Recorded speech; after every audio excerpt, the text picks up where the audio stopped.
Ladies and gentlemen, Tactical Advance here, and today we are talking about damage states, guys. Got some really cool stuff here on the progression so far.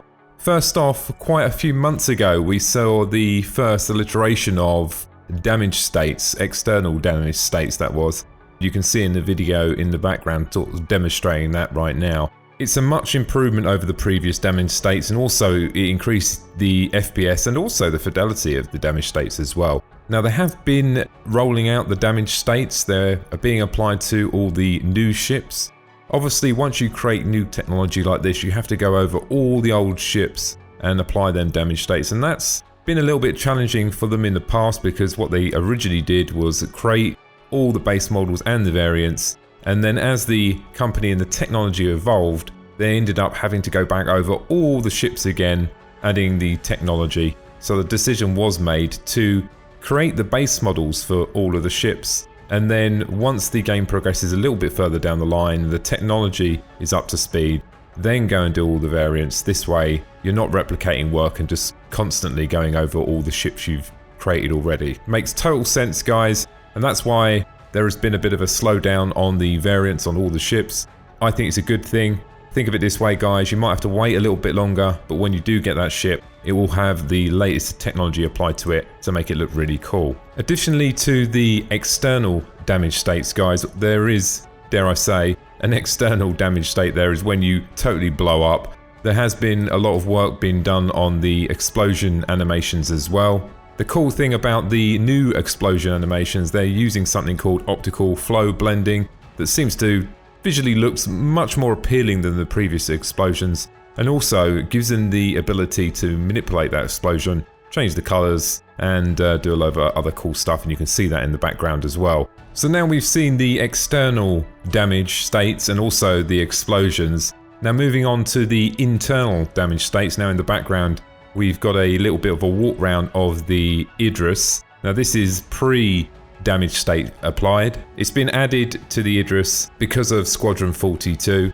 This will bleed out into the persistent universe. We will have these damage states on our ships as well. So what we're seeing here really is a more handcrafted and bespoke version of damage states that will later on be delivered into the persistent universe. Now there will be different types of damage states depending on how damaged the ship gets, and that could be from anywhere between 10% and 100%.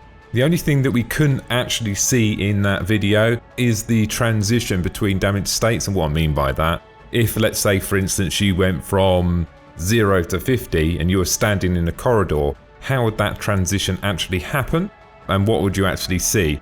That's going to be quite challenging to do, I should imagine. It's quite easy to change the damage states, but it's going to be a lot more difficult to make that transition when a player's standing there, and also, you know, at the same time keeping that player immersed in the game. So far, look at what they've done for the Idris. It does look super cool, guys.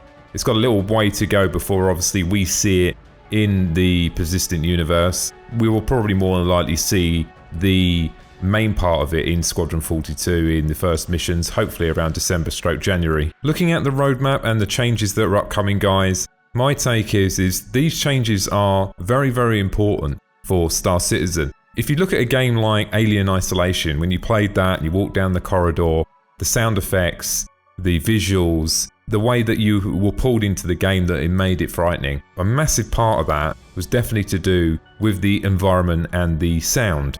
There is some technology that we will see pre this that was used in that video, and that is the new bloom and lens flare effect. This will affect the way that light reflects off an object, and also the sort of lens flare you get when you look at a bright light. This will also give Star Citizen better control over the lighting volumes as well on individual bulbs, and also reflections as that light reflects on the floor as well. Super cool. We will see that before 3.0, I should imagine. It should be in the next patch.